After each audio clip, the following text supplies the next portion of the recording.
As predicted, the Biden regime, this pliant leftist dictatorship, has gone off the rails. Not just off the rails.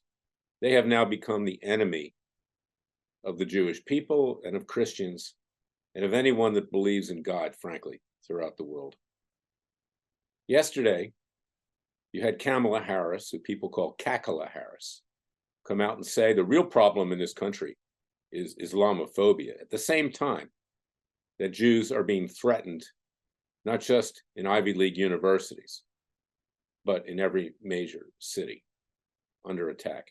And by extension, Christians. But the real problem is Islamophobia. That's what she's concerned with, Cackala Harris. Then Biden comes out and says, oh, we need a pause in the war against Hamas. Did the United States pause when the Nazis and Japanese were trying to destroy us and to take us over? Were they worried about collateral damage to the United States? President Truman, when we dropped a bomb on Hiroshima to end the war, which actually saved lives? What the Israelis are doing now, regardless of collateral damage, will save lives in the end if they can end this thing quickly.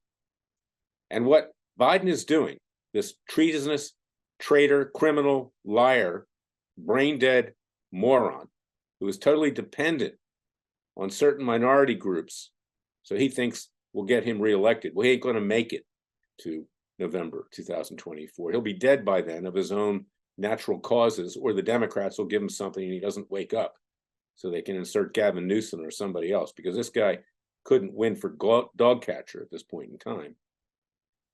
He says, let's have a pause. Well, yeah, his life is a pause.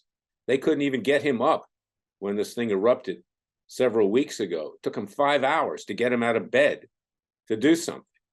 He's on perpetual pause, and soon to be pause wherever he goes, and it ain't going to be heaven, believe me. He'll be lucky to make it to purgatory, and he'll probably stay there. So this is what you're dealing with here. It's out of control.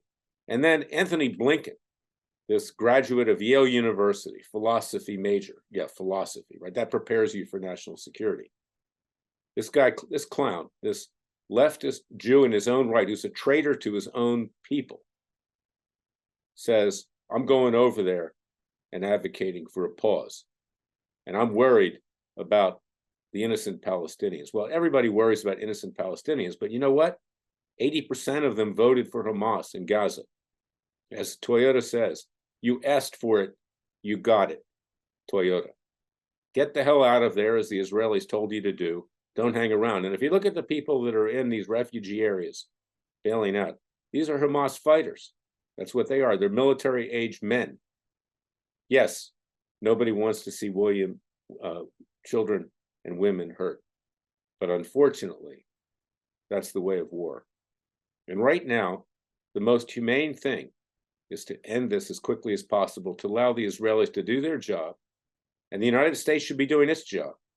We should use this as an opportunity to take out Iran, to kill the supreme leader, to kill the Iranian Revolutionary Guard, to kill the military. Yes, and we'll try to avoid collateral damage.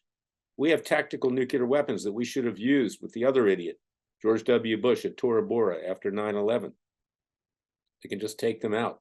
What did Reagan do when Gaddafi caused a bomb to go off on a TWA jetliner over Larrabie, Scotland? He bombed the hell out of Gaddafi's palace and killed 2 of his kids. Didn't intend to kill them, but he killed them. And Gaddafi shut up for the rest of his time as the dictator of Libya.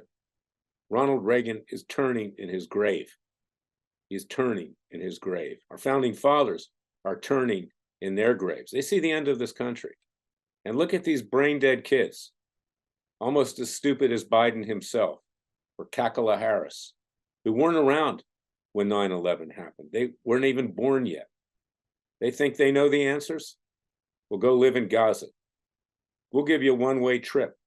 Have fun. This is what you think is right? Then go join them.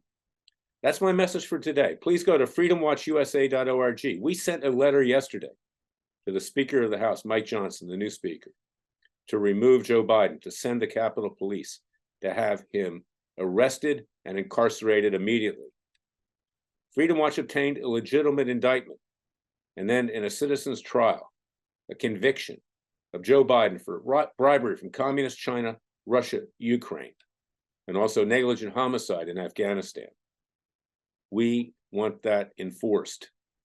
And forget about impeachment. Impeachment won't do anything because it'd be blocked in the Senate. It's a ruse. You need to remove the guy now. So Mike Johnson, put your money where your mouth is. You say you're different than Kevin McCarthy. You have control over the Capitol Police. So you've been petitioned by Freedom Watch to send them over and arrest this criminal, this brain-dead degenerate who believes in killing babies, who gets communion from the Pope. I can't even get communion, and I am baptized. But Biden gets it. Pelosi gets it. Sometimes you have to do what needs to be done. And God believed. And read the Old Testament. An eye for an eye, a tooth for a tooth. Well, now is the time to take out the teeth of Hamas, of Iran, of others in and around that area who want to destroy the state of Israel, just as the Germans and Japanese intended to destroy the United States and all of Europe and Asia, to institute total control over the people. Go to freedomwatchusa.org. Contribute to our cause with tax-deductible contributions. We are your Justice Department. You have no government Justice Department. It's a Gestapo. And please pray, because we are on the verge of a World War III. We're already in it. And now is the time to win that war. And pauses don't let you do that. If Israel can take out Hamas quickly, it eliminates the risk of total nuclear war. And the United States better stand firm on this with a Biden. We've got 2 aircraft carriers over there and destroyers. Well, let's use them. And let's take care of Lebanon. Let's take care of Iran. Let's take care of those states who want to destroy the state of Israel and also what they call the great Satan, the United States. Saudi Arabia is probably our only ally over there. They don't want to talk about it because they're in a difficult position. But the reality is they want these countries gone as well, particularly Iran, that wants to destroy them because they control Mecca. And the Shiites in Iran despise the Sunnis in Saudi Arabia, and they also want Saudi Arabian oil. And their goal is to take over Saudi Arabia. That's why the Houthis in Yemen have been fighting against Saudi Arabia for years, and now they're an enemy of Israel as well. God bless you. God bless your family. Educate yourself. Very few people in this country, other than our supporters, know what's going on or care to know what's going on. And it is time to rise up and to take actions into our own peaceful and legal hands and not leave them in the hands of people like Joe Biden. He must be removed now. God bless you. I'll be back tomorrow with another special podcast. Until then, remember, the Father and Son will only help us if we help ourselves. Thank you for listening to me.